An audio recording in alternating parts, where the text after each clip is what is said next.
आज की मेरी कहानी का नाम है चिड़िया की खीर। एक गांव में एक बुढ़िया का घर था।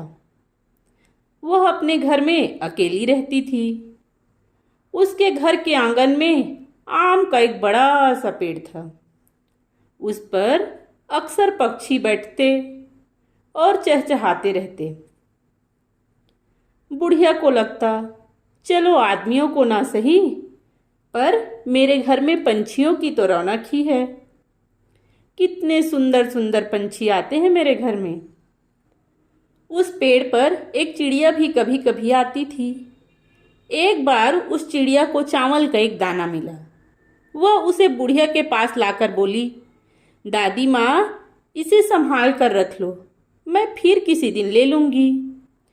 दादी ने मुस्कुराकर वह चावल का दाना एक आले में रख दिया।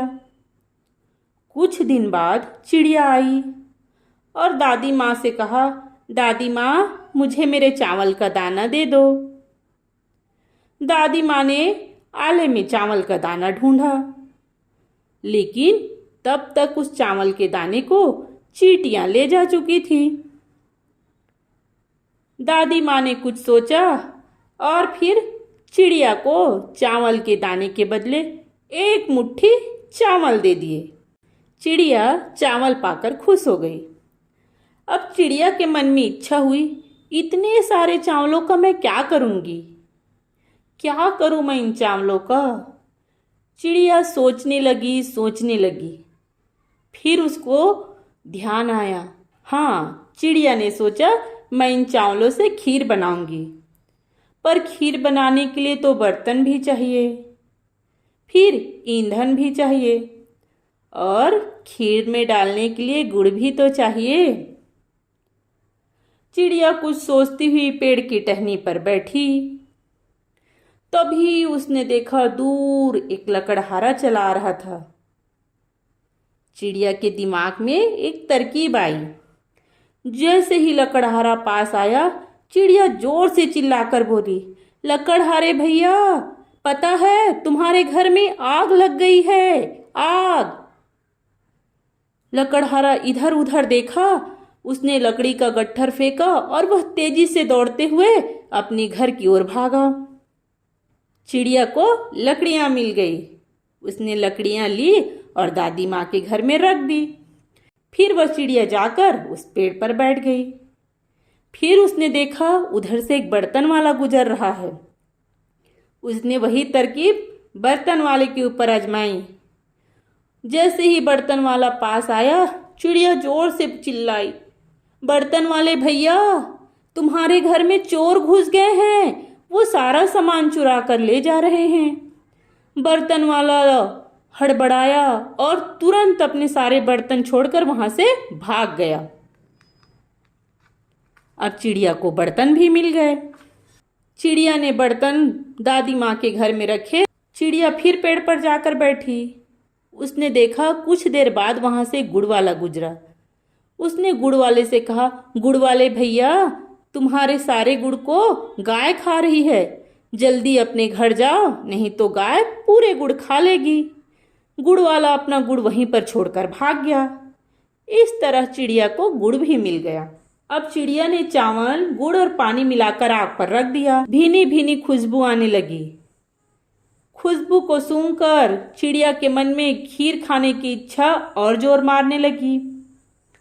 चिड़िया ने पकते हुए खीर में ही उन्हें चखने के लिए पंजा मारा तो उसकी सारी उंगलियां जल गई। फिर उसने वह बर्तन उठाया और ठंडा करने के लिए उसे कुएं में डाल दिया। थोड़ी देर बाद जब उसने बर्तन निकाला तो उसकी तली में जरा सा चावल चिपका रह गया। बाकी सारा चावल कुएं की तली में फैल गया। चिड़िया ने उस तली में चिपके हुए चावल को खाया। चावल बड़ा स्वादिष्ट लगा। चिड़िया ने सोचा, जब ये चावल इतने स्वादिष्ट हैं तो पूरे चावल कितने स्वादिष्ट रहे होंगे। अब उसमें कुएं का पानी पीने की इच्छा जगी। उसने थोड़ा सा कुएं का पानी पिया तो वह उसे मीठा लगा। फिर जोश में आकर चिड़िया ने कुएं का थोड़ा थोड़ा करके सारा पानी पी लिया। पानी तो उसने पी लिया, पर अब उसका पेट फूल गया और सांस लेना भी मुश्किल हो गया। उसे लगने लगा कि अब यह पानी पेट से निकलना ही चाहिए। उसने घास के कुछ तिनके लिए और इसी हालत में दादी माँ के घर पहुंची। उसने दादी माँ से कहा, दादी माँ, मेरा पेट फूल गया है, मैं लेटना चाहती हूँ, मुझे थोड़ी सी जगह दे दो। इस पर दादी माँ ने उसे गाय बांधने की जगह में लेट जाने के लिए कह दिया। चिड़िया जाकर लेट गई। वहाँ गाय बंधी हुई थी। उस दिन दादी माँ गाय को घास डालना भूल गई थी। गाय भूखी थी। उसने देखा कि चिड़िया की पूंछ के पास तिनके पड़े हैं। गाय ने घास के वे तिनके निकाले और चबाने लगी। बस जैसे ही तिनके निकले, चिड़िया के पेट से पानी परनाले की तरह बहने लगा। बहते बहते वहां बाढ़ जैसा दृश्य हो गया। उस बाढ़ में पेड़, गाय, बुढ़िया, घर सब कुछ तैरने लगा। अब चिड़िया का पेट खाली हो गया था।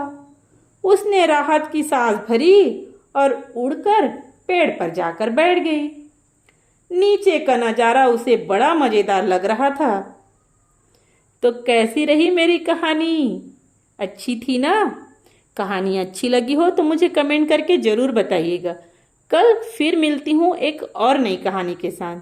तब तक के लिए सबको बाय बाय।